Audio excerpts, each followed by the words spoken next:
Hello everyone and welcome to Sintra, a place where history and nature blend together perfectly. And in this video, I'm going to show you 10 of the best things that you can do all over Sintra Natural Park, including ancient castles, coastal beauties, hidden gems, iconic palaces, and I'll include my personal favourite spot towards the end of the video as well, so make sure you stay tuned for that one. So let's begin atop one of Sintra's many hills where we can find Castelo dos Mouros. The stone walls and towers of this ancient fortress offer a panoramic view over so much of the surrounding landscapes, even stretching all the way to the ocean at points. The name of the castle translates in English to the Castle of the Moors, as it was built during the 8th century by the Muslims who lived here during the Middle Ages and who were referred to as the Moors by the Christian Europeans. So this castle is a true testament to the Moorish influence in this area, and as you can see, an extremely strategic vantage point. In fact, from the top of this castle we can even see over to the next hill, on which sits a very iconic palace. So let's go there next.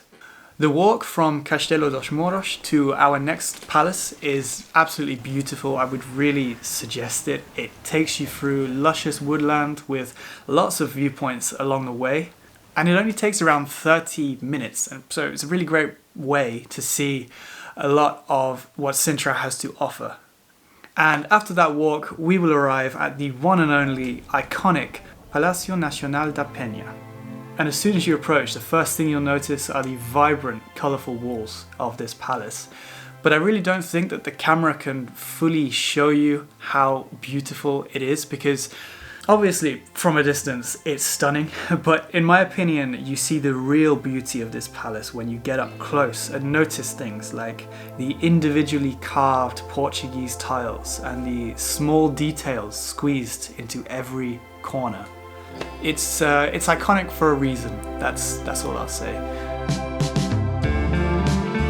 can see the clouds coming in over there. Yeah, it's really pretty. Scared of heights, Ellie? Pretty high up.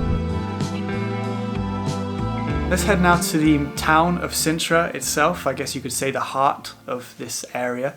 And here you can explore the Palácio Nacional de Sintra, as well as the maze of narrow streets lined with shops and restaurants, cafes, bakeries. And speaking of bakeries, one of which is our personal favourite, is known as Fábrica de Nata. This place did one of the best pastel de natas that we found on our entire time in Portugal, and we were living in Lisbon for 3 months, so trust me, we had a lot of pastel de natas. Look at that. If you haven't heard of them before, they are famously Portuguese custard tarts with a recipe that actually dates back to the 18th century. You have nice. And if you're visiting Portugal, you must try one. Now, a short walk from here to walk off that pastel de nata and we will get to Quinta de Regaleira. This is an estate that feels like you've just walked into a fairy tale, with its colourful gardens that you can explore for hours, its mysterious caves that you will most definitely get lost in, at least for a little bit, because they're much bigger than you may expect. So we've ended up in another cave somehow. And of course the iconic initiation well, which delves deep into the ground. So let's have a slight change of scenery now. We've had a lot of hills, towns and castles, but Sintra is also very close to the sea, of course. So let's begin at Azenhas do Mar.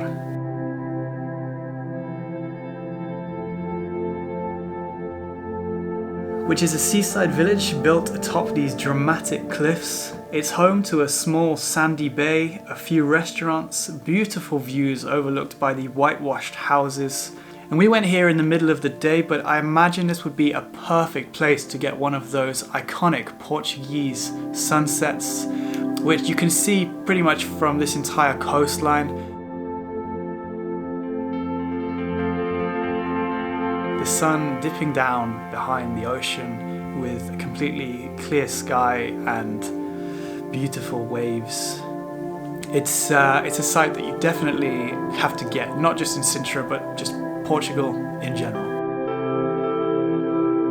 Just a short drive along the coast from here and you will get to Cabo da Roca, which is the most western point in all of Europe. Right now, if I lean over this balcony, yep, I'm the most westerly person in Europe. It's even more than that though, because of the vast views down the Portuguese coastline. It's just an amazing sight to see. It's time now for my personal favourite spot in Sintra that I was telling you about earlier, and this one is a little bit off the beaten path, but it is worth the slight bit of extra effort to get there, because it's a truly unique spot. This is the Parque Palácio de Monserrate, and as you walk through the vast gardens, you will see forgotten ruins, serene ponds, and a massive variety of plants and trees, which are perfect to explore. And to be honest, we spent hours just walking around these gardens before we even got to the centerpiece of this place, which is the Palácio itself.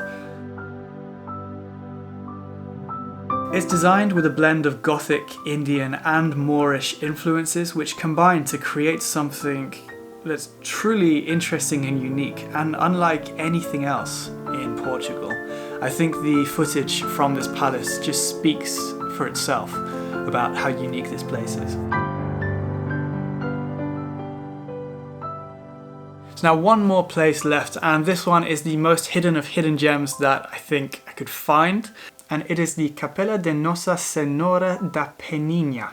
And this is yet another peaceful place that gives you incredible views down the coastline with its many sandy beaches, and you can even see all the way down to Cascais here and even Lisbon with its iconic bridge very far off in the distance.